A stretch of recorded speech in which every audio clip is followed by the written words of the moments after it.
जय भोलेनाथ दोस्तों।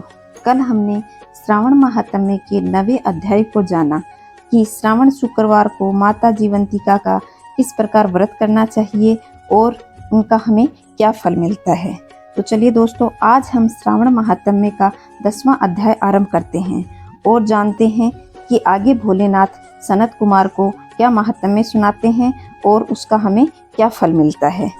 तो चलिए दोस्तों, आरंभ करते हैं श्रावण महात्म्य का अध्याय 10। ईश्वर बोले, हे सनत कुमार, अब मैं आपसे शनिवार व्रत की विधि का वर्णन करूंगा, जिसका अनुष्ठान करने से मंदत्व नहीं होता। श्रावण मास में शनिवार के दिन नरसिंह, शनि तथा अंजनी पुत्र हनुमान, इन तीनों देवताओं का पूजन करना चाहिए।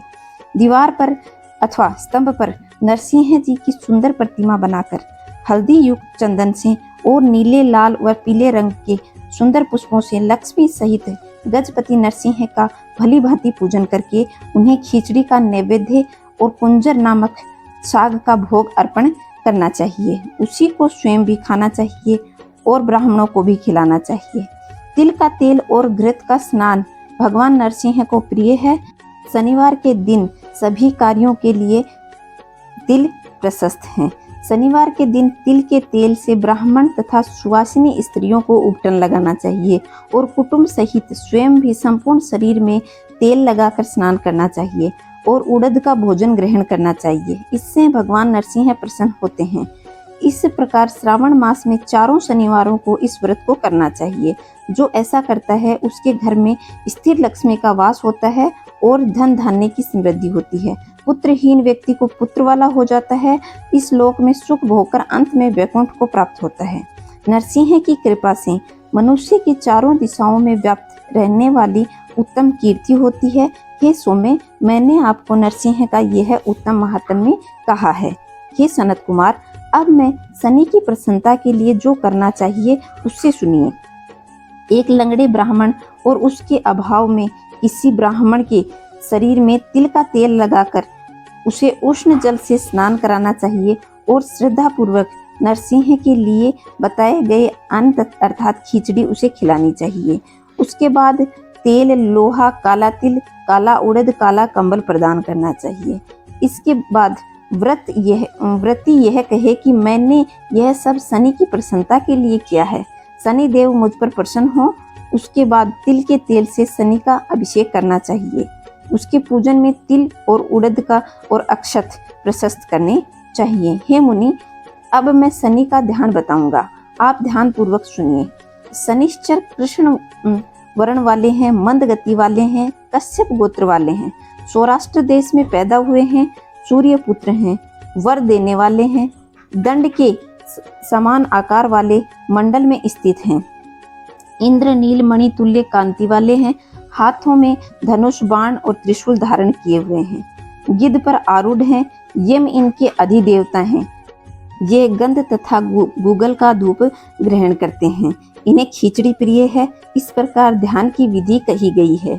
इनके पूजन के लिए लोहमय सुंदर प्रतिमा बनानी चाहिए। हे द्विज श्रेष्ठ, इसके निमित्त की गई पूजा में कर्षण अर्थात काली वस्तु का दान करना चाहिए। ब्राह्मण को काले रंग के 2 वस्त्र देने चाहिए।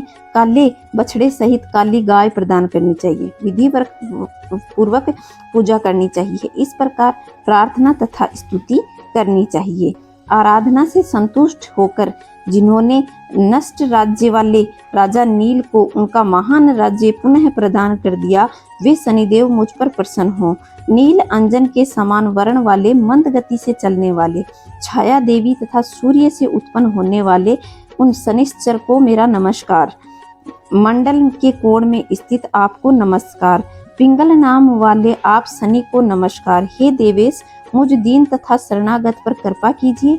इस प्रकार स्तुति के द्वारा प्रार्थना करके बार बार प्रणाम करना चाहिए।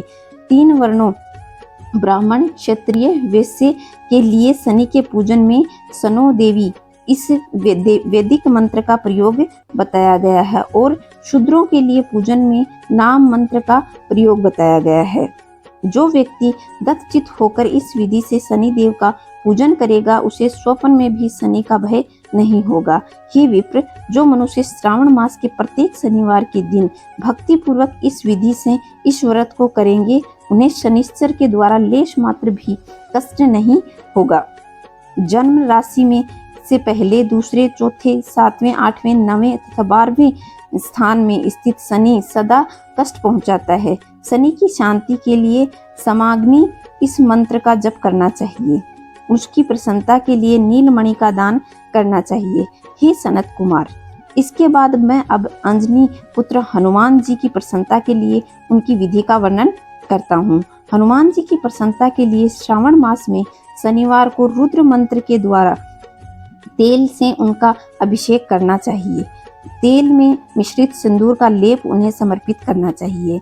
जपा कुसुम की मालाओं से, आक धतूरा की मालाओं से, मंदार के पुष्पों की माला से और बटक बड़ के पेड़ के नैवेद्य से और अन्य उपचारों से यथाविधि सामर्थ्य अनुसार श्रद्धा भक्ति युक्त होकर अंजनी पुत्र हनुमान की पूजा करनी चाहिए।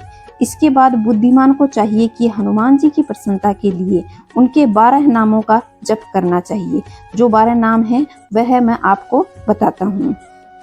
हनुमान, अंजनीसुत, वायुपुत्र, महाबल, रामेष्ट, फाल्गुन सखा, पिंगाक्ष, अमित विक्रम, उधिक्रमण, सीताशोक विनाशक, लक्ष्मण प्राणदाता और 10 गिरवा दर्पहा, ये 12 नाम हैं। जो मनुष्य प्रातः काल उठकर इन 12 नामों को पढ़ता है उसका अमंगल नहीं होता और सभी संपदा सुलभ हो जाती हैं। इस प्रकार श्रावण मास में शनिवार के दिन वायुपुत्र हनुमान जी की आराधना करके मनुष्य वज्र तुल्य शरीर वाला, निरोग और बलवान हो जाता है। अंजनी पुत्र की कृपा से वह कार्य करने में वेगवान तथा बुद्धि वैभव से युक्त हो जाता है। उसके बाद शत्रु नष्ट हो जाते हैं और मित्रों में वृद्धि होती है। वह वीर्यवान और कीर्तिमान हो जाता है। यदि साधक हनुमान जी के मंदिर में हनुमत कवच का पाठ करे तो वह अणिमा आदि अष्ट सिद्धियों का स्वामित्व प्राप्त कर लेता है और यक्ष, राक्षस, वेताल उसे देख के कंपित हो तथा भयभीत होकर वेग पूर्वक 10 दिशाओं में भाग जाते हैं। हे सतम, शनिवार के दिन पीपल के वृक्ष का आलिंगन तथा पूजन करना चाहिए। शनिवार को छोड़कर अन्य दिन किसी भी दिन पीपल वृक्ष को स्पर्श नहीं करना चाहिए। शनिवार के दिन उसका आलिंगन सभी संपदाओं को प्राप्त कराने वाला होता है। प्रत्येक मास में 7 वारों में पीपल का पूजन लाभदायक है, किंतु श्रावण मास में यह पूजन अधिक फल प्रदान करने वाला है। तो दोस्तों, यह थी श्रावण महात्म्य के अध्याय 10 की कथा और विधि, जिसमें शनिवार को किस किस देवता का पूजन किया जाता है और उनकी क्या विधि है। अगर आपको यह वीडियो पसंद आया हो तो लाइक, शेयर और सब्सक्राइब जरूर करें। कमेंट में जय भोलेनाथ लिखें। और दोस्तों, अगर आपने मेरे पहले वाले वीडियो नहीं देखे हैं तो उनका लिंक मैं डिस्क्रिप्शन बॉक्स में दे दूंगी, आप जरूर देखें। जय भोलेनाथ दोस्तों।